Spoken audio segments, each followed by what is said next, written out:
ASML Geopolitics and the Future of Technology. When we think of global power struggles, technological arms races, or economic earthquakes, our minds usually go to superpowers like the United States and China. But lurking quietly in the background is a country many wouldn't expect to be caught in the middle of this storm, the Netherlands. More specifically, a single Dutch company, ASML, has become a surprising focal point in the escalating tech rivalry between the world's two largest economies. At first glance, it might seem unlikely. But look closer, and you'll find ASML right in the thick of it. ASML is no ordinary company. It's a global powerhouse in the semiconductor industry, a niche, but critical, arena that determines who holds the keys to the future. ASML builds machines that are as complex as they are essential. These aren't just any machines.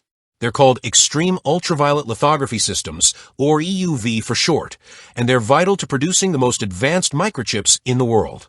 To put it simply, ASML's EUV machines are the crown jewels of the semiconductor manufacturing process. Imagine them as the ultra-precise stencils used to etch nanoscale patterns onto silicon wafers. These chips are the brains behind everything, from our smartphones and AI systems to autonomous vehicles and even next-generation military technology. Without EUV, none of that cutting-edge tech exists. Here's the kicker. ASML is the only company in the world that can make these EUV machines. That gives them a near monopoly on the technology that enables the most advanced chips on the planet. And that monopoly has thrust them into the middle of a high-stakes geopolitical conflict. The United States sees semiconductors as a strategic asset. Its current strategy is clear: prevent China from accessing the tools needed to build the most powerful chips. That means putting the squeeze on ASML.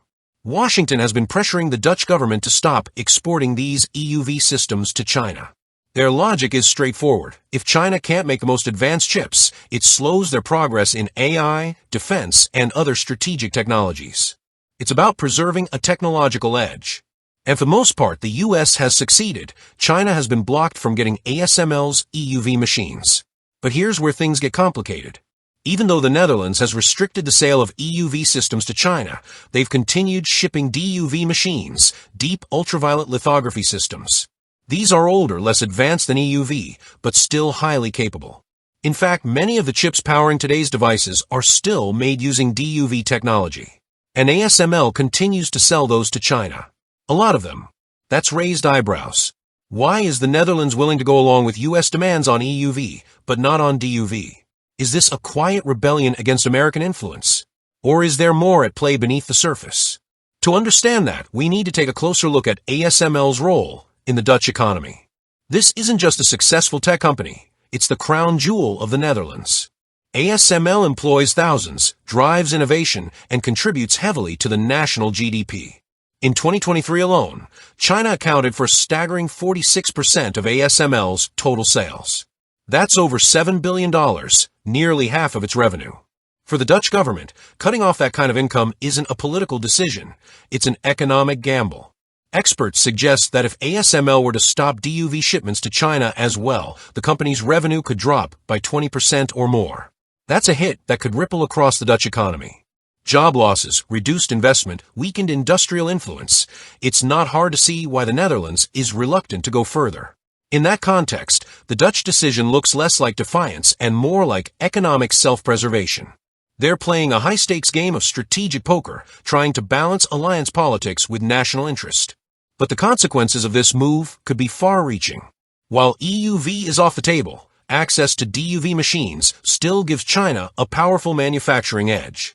With enough expertise and investment, China can still produce sophisticated chips, maybe not bleeding edge, but powerful enough for most modern applications. And that means the technology gap between China and the West narrows. In fact, it's already happening. China's leading chipmaker, SMIC, shocked the world by producing a 7-nanometer chip last year without access to EUV. That's a major technological feat and a wake-up call to anyone who assumed China couldn't innovate without Western tools. This raises uncomfortable questions.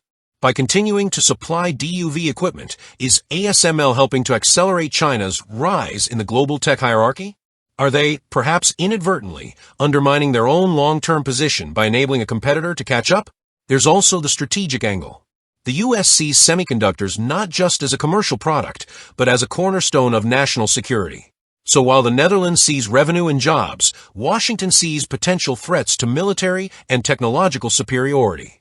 These are very different perspectives, and they're beginning to strain international alliances. Tensions are emerging not just between the US and the Netherlands, but within Europe itself. Countries like France and Germany have largely supported US-led restrictions on China. But others are becoming increasingly frustrated with what they see as a double standard. American chip giants like Intel and AMD are still allowed to do business with China in some cases, while European firms face tighter scrutiny. This perceived hypocrisy is creating the conditions for a potential European pushback. If Europe decides to go its own way on tech trade policy, we could see a fragmented semiconductor market emerge, one bloc led by the US, another orbiting around China. A new kind of digital iron curtain, dividing the world not by ideology, but by technology. Meanwhile, China is not waiting around. It's investing heavily, tens of billions of dollars, into building its own semiconductor tools, including lithography systems. Their goal is self-sufficiency, and they're getting closer. Some experts predict China could have a homegrown EUV alternative as early as 2026. If that happens, ASML loses its edge. The Netherlands loses its leverage. And the global chip landscape shifts once again. All of this stems from one seemingly small decision: keep shipping DUV machines. But in the interconnected, high-stakes world of semiconductors, small decisions have massive consequences. It's a classic butterfly effect, ripples spreading from a tiny pebble tossed into the pond. This story is far from over. The semiconductor war between the US and China is still unfolding, and the choices made by countries like the Netherlands will help shape the outcome. The stakes: nothing less than the future of innovation, the structure of the global economy, and the balance of power in the 21st century. So, here's the question we all have to grapple with. As the world fractures into competing tech spheres, what does it mean for collaboration, progress, and peace? Are we heading into an era of rapid innovation or growing division?